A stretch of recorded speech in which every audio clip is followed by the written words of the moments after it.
فرش التراب يضمني۔ انسانوں میں نیکی کے بڑے مختلف بلکہ متضاد تصورات جو ہیں وہ پائے جاتے ہیں۔ پہلی بات تو بڑی اہم یہ ہے کہ برے سے برا آدمی بھی نیکی کے کسی نہ کسی کام کو سر انجام دے کر اپنے ضمیر کو مطمئن کرتا ہے۔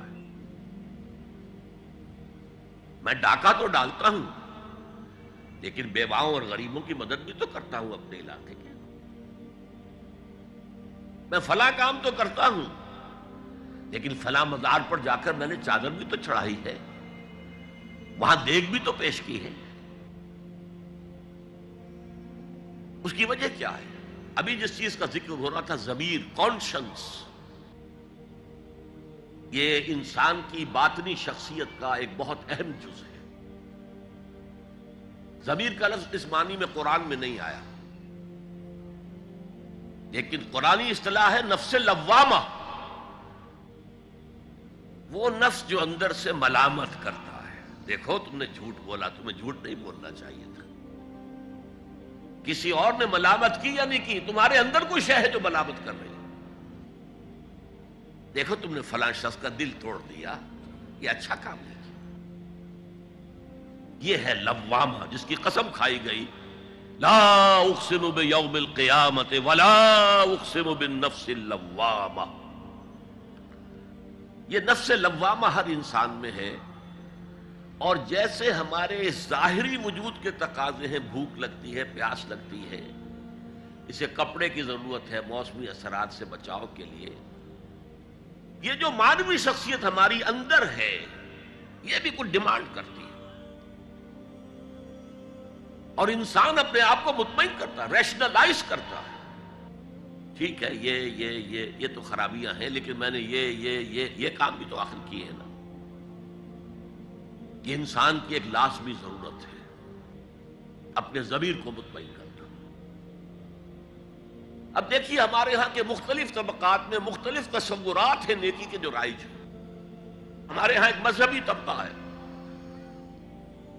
جس کے نزدیک اصل اہمیت ریچولز کی ہے، عبادات کی ہے، رسومات کی ہے۔ معاملات میں وہ دھوکہ دے رہے ہیں، سودا کر کے پھر گئے، ان کے دلوں میں نرمی نہیں ہے، سائلوں کو دھتکارتے ہیں، لیکن ایک اعتبار سے بہت نیک ہے، سودی کاروبار کرتے ہیں۔ ٹھیک ہے بھائی، میں سودی کاروبار تو کرتا ہوں، میں نے مسجد میں تو بنوائی ہے، میں نے مسجد میں جھاڑ بھی تو لگوا دیا ہے، میں نے مسجد میں قالین بھی تو بچھوایا ہے۔ تو نیکی کا ایک تصور یہ ہے ہمارے یہاں۔ اس کے بالکل برعکس ایک تصور ہے جدید تعلیم یافتہ طبقات کا تصور۔ آپ نے بارہا سنا ہوگا گفتگو، بھائی اصل نیکی یہ ہے کہ کوئی کسی کو دھوکہ نہ دے، جھوٹ نہ بولے، وعدہ پورا کرے، اپنا فرض صحیح طور سے ادا کرے، کہیں ملازم ہے تو اپنے فرائض صحیح طور سے ادا کرے۔ باقی رہ گئی نماز روزہ، یہ تو انفرادی باتیں ہیں، یہ کوئی کرتا ہے تو اپنے لیے نہیں کرتا ہے تو کوئی بات نہیں۔ یہ دونوں ایک دوسرے کے بالکل برعکس تصورات ہیں، اور یہ ہمارے معاشرے میں جدید تعلیم یافتہ طبقات کا تصور نیکی اور ہمارے قدیم علماء اور ان کے زیر اثر جو عوام ہیں ان کے تصور نیکی میں یہ زمین و آسمان کا فرق ہے۔ آپ کو معلوم ہے کہ اپنی جسم فروش عورتیں جو ہیں وہ بھی نیکی کا کوئی نہ کوئی کام کرتی ہیں۔ آپ دیکھیں گے محرم میں سیاہ کپڑے پہن کے جلوس کے آگے آگے جا رہی ہیں، سبیلیں لگا رہی ہیں، مختلف مزاروں میں جب عرس ہوتا ہے وہاں جاتی ہیں، دھمال کھیلتی ہیں، وہی سیاہ کپڑے پہن کے۔ وہ بھی اپنے آپ کو مطمئن کرتی ہیں۔ مشہور ہے ایک واقعہ شہنشاہ عالمگیر اورنگزیب کا، اس نے دلی میں گانے بجانے پر پابندی لگا دی۔ اب اب ظاہر بات ہے جن کا یہ پیشہ تھا ان کا دھندا ختم تو آمدنی ختم. لاکھ کوششیں کی لیکن اورنگزیب ٹس سے بس نہیں ہوا. پھر انہوں نے ایک عجیب ترکیب کی. وہ دریائے جمنا بالکل ساتھ بہتا تھا، یہ قلعہ اس شکل میں بنایا گیا تھا، اب تو ذرا فاصلے پر ہے. تو ایک کشتی میں وہ جمع ہو گئے، سازندے بھی اور ساز بھی اور گاتے بجاتے ہوئے. انہیں معلوم تھا فلاں وقت جو ہے بادشاہ جھروکے میں بیٹھ کر دریا کی سیر کرتا ہے، وہاں سے گزرے اور ایک شعر گاتے ہوئے گزرے. در کوئے نیک نامی مارا گزر نہ دارند، گر تو نمی پسندی تقدیر قضا. در کوئے نیک نامی، یہ نیکی جو ہے یہ اس کے کوچے میں ہمارا گزر ہی نہیں ہے. در کوئے نیک نامی مارا گزر نہ دارند، یہ تو اللہ کی طرف سے فیصلہ ہے، اس کی مقرر کردہ تقدیر ہے. گر تو نمی پسندی تغییر کل قضارا، اگر تجھے پسند نہیں ہے تو تقدیر بدل دے.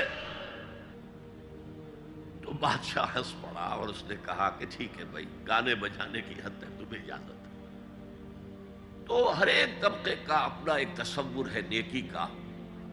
جیسے میں نے پہلے عرض کیا بڑے بڑے ڈاکو جو ہیں وہ اپنے علاقے کے بیواؤں یتیموں کی سرپرستی کرتے ہیں، ویسے نہایت درندگی سفاکی انسانی جان کی کوئی حیثیت ہی نہیں. تو نیکی اصل میں کس شے کا نام ہے، کون سی چڑیا کا نام ہے، نیکی حقیقت میں کیا ہے، وہ ہے اس آیت کا مضمون. میں مثال دیا کرتا ہوں، ایک عام قصہ ہے کہ کسی گاؤں میں پہلی مرتبہ ہاتھی آیا. اب وہاں نابینا لوگ جو تھے انہیں بھی پتہ چلا ایک عجیب جانور آیا ہے. وہ آئے اور کسی نے اس کی ٹانگ کو ٹٹولا. اس نے کہا ہاتھی ایک ستون کے مانند ہے. کسی کا اس کے کان کے اوپر ہاتھ پڑا، اس نے کہا چھاج کے مانند ہے وہ. کسی نے پیٹ کو ٹٹولا، بہت بڑا ڈھول ہے وہ. بالکل یہی معاملہ ہے نیکی کے تصور کے بارے میں. اڑائے کچھ ورق لالے نے، کچھ نرگس نے، کچھ گل نے. چمن میں ہر طرف بکھری ہوئی ہے داستان میری. کسی نے نیکی کا ایک حصہ لے لیا، کسی نے دوسرا لے لیا، کسی نے تیسرا لے لیا.